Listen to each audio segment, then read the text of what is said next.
Hi, folks. So, another new point that came to me, I think probably yesterday, that I haven't quite got full understanding of, but I know it's true. So, anyway, let's see how this works. Always the case when you don't know what's going to happen. The more that God is everything to you, the less that the devil can actually get you. That is true. But it's like, okay, the picture that God gave me years ago was you're on a fence. Basically, most people are on a fence are somewhere between God and the devil. So they're on the fence between the two.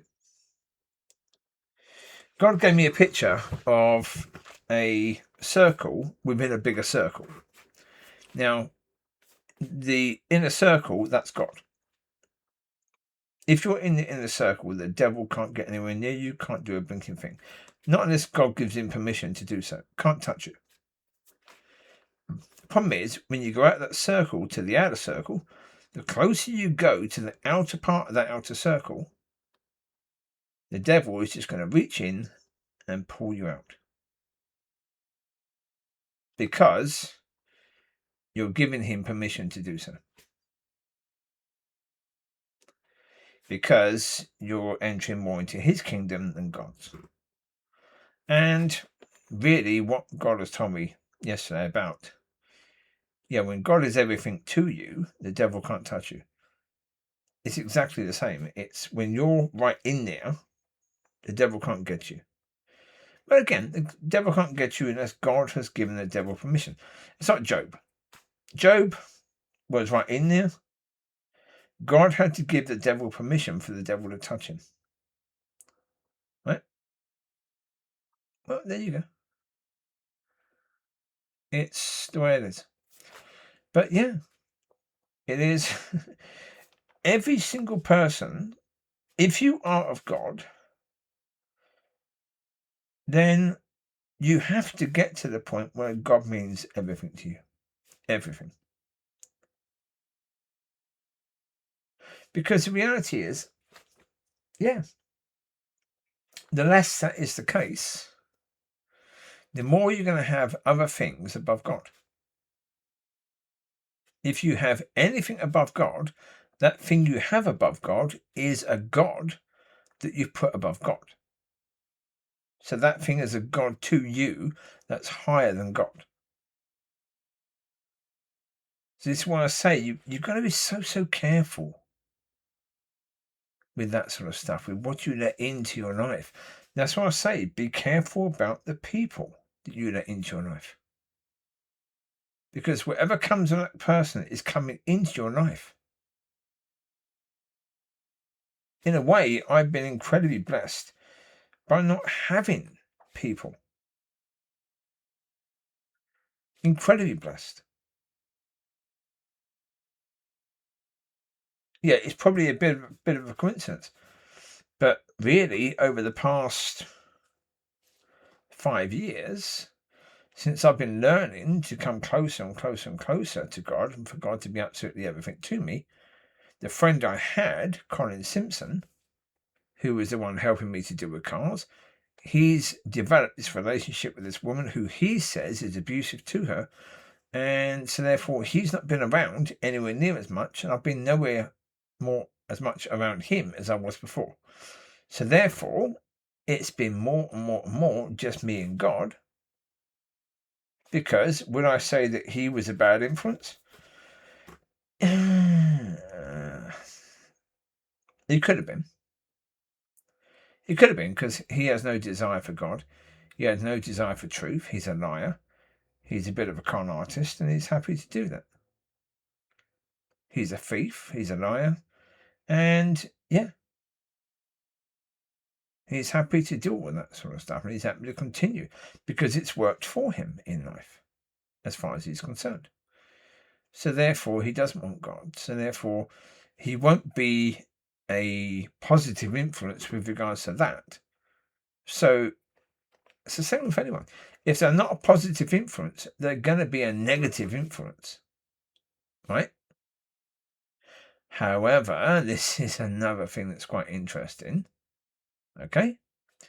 Someone who seems to be a negative influence might actually be a positive influence, because it might be God who's put those people there for that negative to be there for a positive reason. So therefore, again, be led by God as to the people you have in your life, because they matter. A lot. They matter. They're going to be highly relevant, those people that you have in your life. They're going to have an influence on your life, and that includes church. If you're going to a church that is bringing more and more of the world in, then you can expect, if you remain at church, to have a pull towards that, can't you? Because in order to please the people in the church, they're going to want you to be more like them. Yes? So therefore, you have to be a little bit more clever as to what you do, don't you? Of course. You have to be that a little bit more clever, because, and I don't mean faking it, being aware, being led by God to be aware of all that stuff, to understand that people are what they are, and you have to deal with that. You have to be in that situation of being highly aware, but be led, because if you want your life to be successful,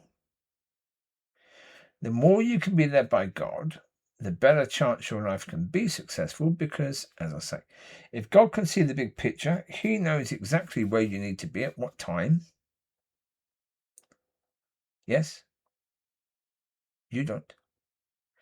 And none of the people in your life know except God. God is the one who knows, and so therefore, be led. Be led by God, and be led by God to have those right people, because the reality is that with those right people, you're going to find that,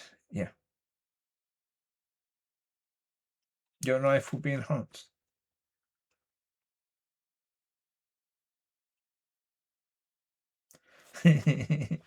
As soon as that woman said come, she was talking to the puppies, and Molly came straight over. Yeah.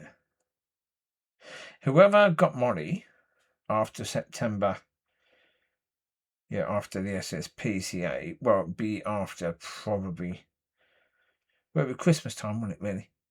Yes, it'd be early 2022.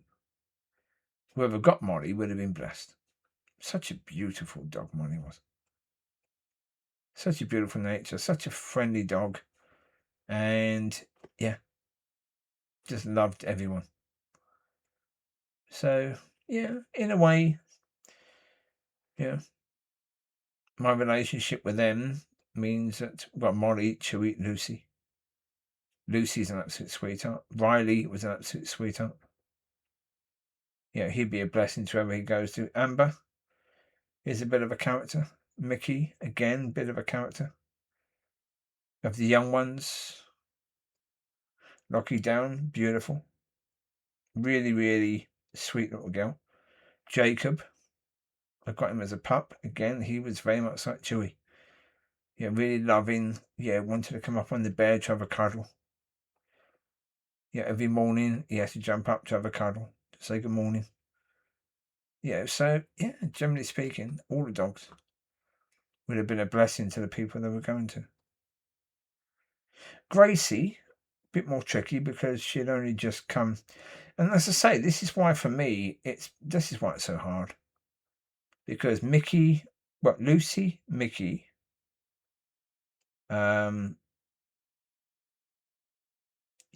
Gracie, Lucky Down. I think that's it.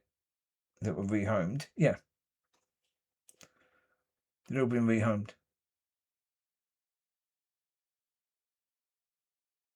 And then have to be rehomed again.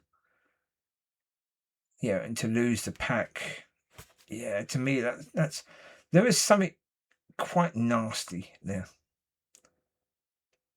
Yeah, with the SSPCA, there's something quite nasty. There's a real lack of love and concern for the animals.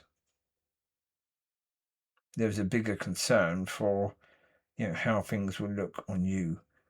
Again, it's that you have to look like you give a crap rather than actually giving a crap. And there's just too much of that in the world. Right now, there's too many people that really don't give a crap at all, but want to look as if they do. And that is something that is regrettable, to say the least. And I'm not impressed by. But there you go. It is what it is. So, get that relationship with God. And then even if something like the SSPCA come and take all your dogs away, that's been the only family you've ever had, yes, it's going to be bloody painful, but you can go through it. And you can come out of it stronger with God. So go for it. Focus on that relationship you have with God and get that right. If you get that right, if you can have God meaning everything to you, then it doesn't matter what happens. If you're married and your wife leaves you or your husband leaves you, it won't matter. Yes, it will hurt a bit, but it won't matter that much. And the reason why it won't matter that much is because in the end, when it comes down to it, you're trusting in God for all of that. You understand if that person is supposed to be with you, they'll come back. If they're not, then they won't. But you'll manage, you'll cope. Because you'll focus on your relationship with God, which is your everything. If you have your husband or your wife as your everything, then when you lose that, it could destroy you. If God is your everything, you can't lose that. And so therefore, that holds everything else together, even when some of it falls apart. So, I wish you well with that. Aim for that. And with God's help, you will achieve it. You take care. God bless. I'll speak to you soon. Bye-bye.